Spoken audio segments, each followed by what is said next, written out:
चांदी किसलिए इकट्ठा करके रखते हैं, कभी बुरे वक्त में ये सब हमारे काम आ जाए। लेकिन हम ये बच्चे हमारे दुखी हैं और हम अपने गांठ में पैसा दबा के सोना रखे तो किस काम का। तो माँ ने वो जो माला थी, कीमती माला, उनको लगा कि मेरे सामने मेरी संतान बैठी है और संतान से प्यारा माता पिता को कोई दूसरा नहीं होता। तो माता ने वो अपना बेस्ट कीमती वो जो जेवर था, वो जो कुंदन की माला थी, वो जो मोतियों की माला थी, वो उठाकर पुत्र को दे दी। और पुत्र भी कोई ऐसा वैसा पुत्र, संसारी पुत्र तो था नहीं जो लेकर खुश होता। वो तो एक एक जर्रे जर्रे में अब झांकी को ढूंढ रहा था, अपने गिरवर को ढूंढ रहा था, अपने रघुवीर को ढूंढ रहा था, अपने राघव को ढूंढ रहा था कि ये जो मोती की जो माला, मुझे आपने कहा सच्चे मोती की माला है, पर मुझको तो ये झूठी माला लगती है। क्यों? क्योंकि इसमें मेरे राम की छवि हुई।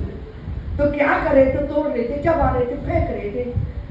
तो विभीषण जी को ने थोड़ा सा कौतूहल, वैसे उनका इरादा अपमान करने का नहीं था, लेकिन वो उक्ति बन जाए उस समय। तुलसीदास बाबा ने जो लिखा था, उन्होंने केवल उपहास में किया था।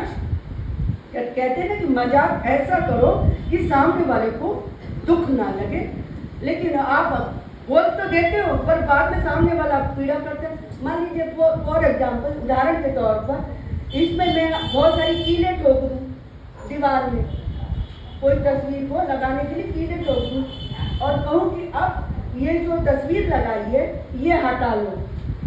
आपने तस्वीर हटा ली, अब मैं कहूँगी ये जो कीलें आपने लगाई हैं दीवार में, अब इन कीलों को भी निकालो।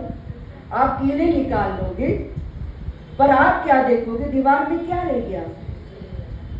कील लगने से दीवार में जो छेद हुआ वो भर नहीं सकता, चाहे आप कितना भी मसाला लगा लो।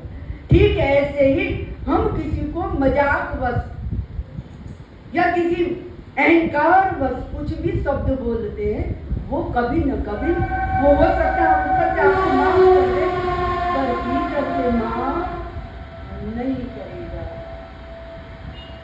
तो इसलिए वो दिखा रहे हैं, बता रहे थे कि ये तो है तो काम कीमती।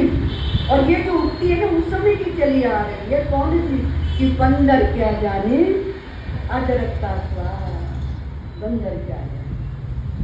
तब उन्होंने कहा था, दादी श्री राम जानकी बैठे मेरे